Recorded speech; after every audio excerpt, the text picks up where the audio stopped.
down in bottom lane for NaVi, and Artstyle even making his presence known. So this is something you don't see all that often, my friend. An aggressive tri-lane, and yep, they're going to go right on him. And that's a lot of stacks of sticky napalm. Down he goes. Ramses has got to make a run for it. Trying to make it around the edge. Artstyle's right there. They're able to slow him down. He suicides to the creeps. Now Artstyle's in trouble. Artstyle trying to make a run. Nothing Dituraw can do. He's going to heal himself up using the Fairy Fire. One more auto attack will do it. 2-0 to start this game for Empire. Looks like they may get a return kill perhaps on Mipolshka, but he's helped out so much by King R. He's able to make it away. Disastrous opening moment here for Numbrid. Is that still the case? I mean, this is pretty risky look, I think, from NaVi to start. Yeah, it's not good, and they're going to be going on to Neko too. This is just where the Bane is going to constantly feed. Oh, poor guy. And yep, Sneko caught from behind, uses the brain sap to get what he can, but what he got was not enough. 3-0 in 2 minutes for Empire. I'm not going to go back to the bottom lane. I don't think it's the correct play to go there again. Why do you think they're rotating him instead of Dituraw? I mean, Artstyle's going to be engaged. Ramsey's there, just continuing to stack the sticky napalm. The Voodoo Restoration keeps him alive. They're not dead. They got him anyway. And like again, what is a level 2.5 Lycan supposed to do in this? Coming here in mid might be a little risky. Yeah, it's really hard to kill the Wind Ranger. Maybe if they can kill King R. Again, bottom. Dituraw dead. This lane is just an absolute dumpster fire. Opportunity to smoke, and NaVi not going to miss that opportunity. Afterlife's very low. They run right by him, and we see General actually loses his smoke because of it. King R's going to be spotted. There's going to be the sleep on the Scandal. King R immediately roared down. Oh, there's going to be a big 3-man Chronosphere. Do they have enough damage? Scandal with a 2-man Shackle. They get a rebuttal kill. Now comes Mipolshka on the Air Spirit trying to give chase. General's going to be time locked, and this is bad news. They're going to be able to track him down. Sneko can't do anything. Artstyle's there, but just nothing he and Sneko can do. They're too underleveled and too ineffective at this stage. 7-2, so while NaVi in the vicinity as Artstyle's poked his nose around as well, Mipolshka standing right in the trees. They're going to spot him, and yep, he's going to go ahead and roll. Rolls right into the battle. Magnetize goes off, and Ramsey's coming back in. There's going to be a Shackle. How? Oh, that got a tree. I was going to say how it didn't latch to a hero. I'll never understand. But, oh, Artstyle's turn rate is so bad. There's going to be a Chronosphere used. Artstyle's going to be brought down, but not before he's able to do a little damage of his own. King R hanging around the back, and it looks like, are they going to re-engage? Dindy looks like he was thinking about it. As you mentioned, he had Sonic Wave. Will spend it now, but Afterlife happy to eat it on the chin and erase that damage just as soon as it appeared. General is doing his own things in the top lane, wasn't able to come to that team fight, and I guess a whiff Chrono, whiff Sonic Wave. They're going to get Sneko now. Poor guy. There's a Shackle to follow up. Scandal's Wind Ranger, a huge part of their win in Game 1, continues to be a major factor here in Game 2. They do get up those Necro books you're talking about. When they take a fight, they're going to be able to take objectives very easily. Towers, Roshan, they're going to have just an entire army of things. Here's a relocate, though, that's coming in, and it's going to catch General. General uses the axes, doesn't matter. Easiest kill of their lives. They've got 4 in position, and down he goes. And there was a bit of a response. Dindy got into range, but it looks like he wisely made the decision not to engage. Now Artstyle being focused down by Scandal in mid. He's going to throw the cast. There's going to be Dindy engaging, and a wonderfully placed Death Ward. Got the Shackle off, but doesn't matter.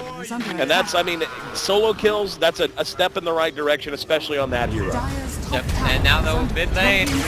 Going right back in. There's the Magnetize. Artstyle in trouble. The follow-up is very slow. Afterlife, though, manages to catch Dindy in the Chronosphere. Artstyle's still up and going and getting good cast bounce. Doesn't matter, though, as Dindy's going to be lassoed down. Sneko, not even level 6, can do nothing but stare on from the high ground. Dituraw wants to get involved, uses the Metamorphosis. Or the Shapeshift, rather, and now, I mean, what's he going to do? Like, he's just being time-locked and jump ahead. One more would have done it. Ramses, in the meantime, manages to find a double kill as he tracked down Artstyle behind the fight.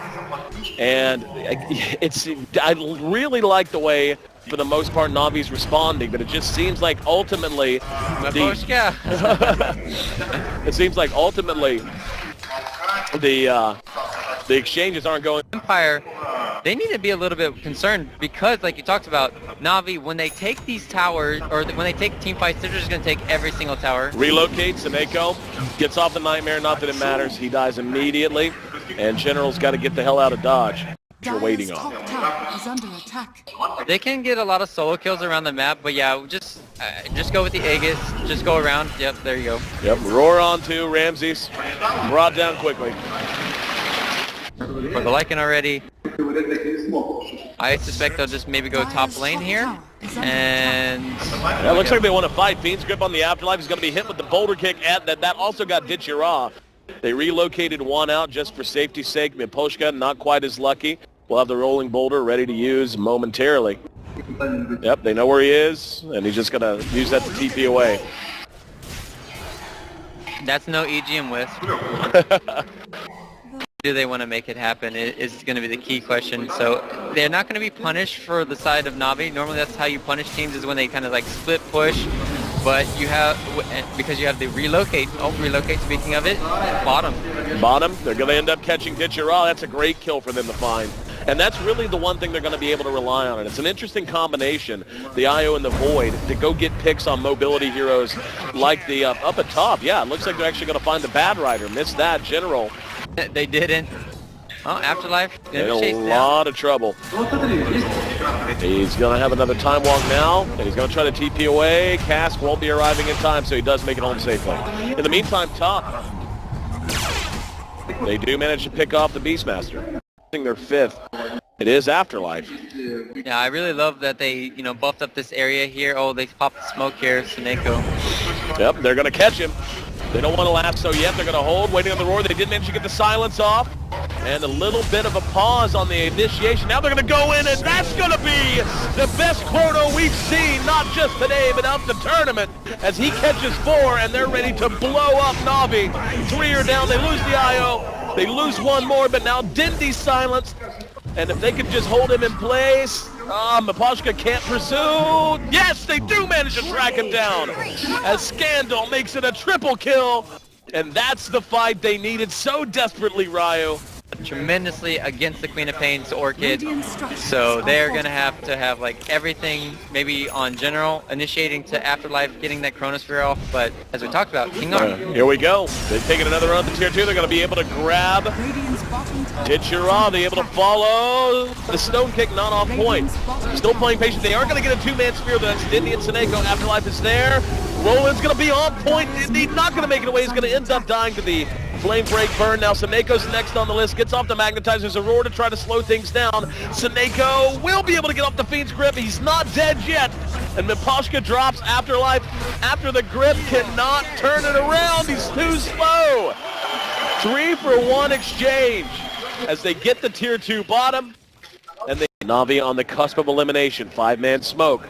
They're going to check out Roshan. No, they're not. I thought they were going to poke their nose in. Instead, they're just going to try to find a pick. Roche is up. Here we go. They're going to find Seneko. The Euron art style in range. Seneko. No, there's a spear. Yes, they got the Chrono. And Dindy TP'd into the Chrono. Dindy came into the Chrono, so unable to join the fight, but it's too spread out. Empire got a little too ahead of themselves with the Chrono Spear. Now Ditchira ready to get pursuit. Magnetized did go off. He's eating a ton of damage, and yeah, Ditchira has to run. And speaking of running, there's a relocate to try to get Miposhka to safety. King R will be coming back into the fray right this second. He's going to end up dropping, so it's going to be a 2-1, but more importantly, NaVi are going to be able to take a free Roshan off his grip. There we go. Oh, yeah, they found Afterlife. So Ditchira dominating indeed. He's going to make his way to the pit and claim himself another Aegis. Ramsey's right on top of each other. Don't see each other, though. Where's my Shackle? Where's my Chrono? No, they don't have any vision, though. Yep. Seneko. Yep, there's going to be a Fiend's Grip. Dindy turns it around, gets the Sonic Wave off along with the Orchid. And there's going to be a relocate trying to punish him. They do lose one, but they trade it 1-for-1. Bat, not the adequate trade for the Bane.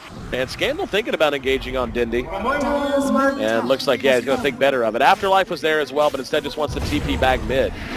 And there's the power shot following the boulder kick. There's going to be the roll in. And Miposhka gets up to Magnetize. They catch General.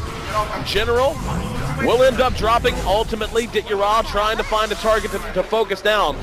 He's going to be running down King R and Afterlife. It's a 2 for 2 thus far. It's going to be a not quite 3 for 2. And he's just going to go ahead and dive it.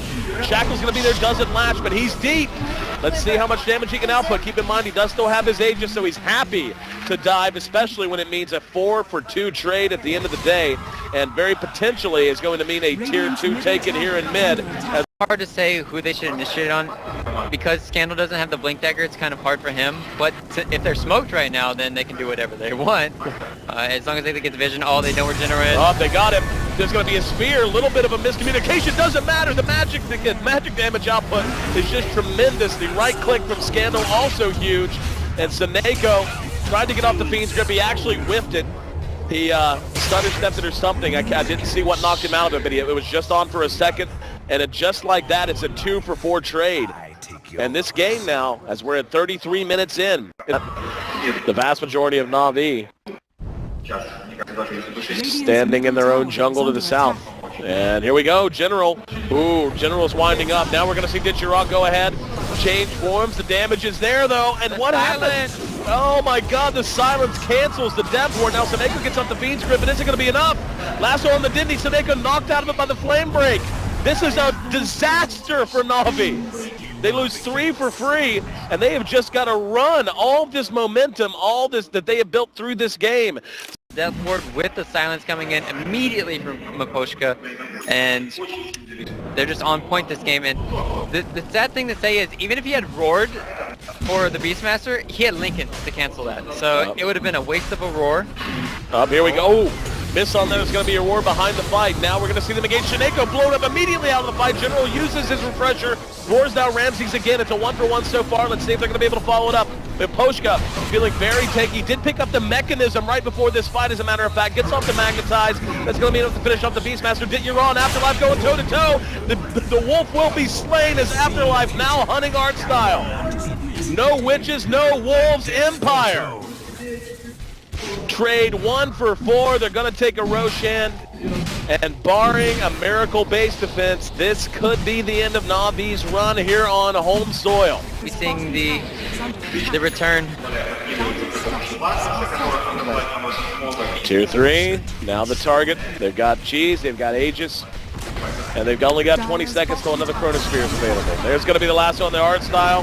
That's a loss of a monster ultimate. And here they go. Magnetize coming in. They're going to try to chase it back down. Dityara he can't find a target. He's brought down so quickly, could not get on anyone. Afterlife is just beating the death out of, oh my goodness, they beat them out of the tournament. NaVi succumbed to the pressure of Empire. And a lot of disappointed faces in the crowd here right this second. But what a phenomenal game, and a really nice effort from Empire to hold together in the face of NaVi just running down lanes, taking towers, taking objectives.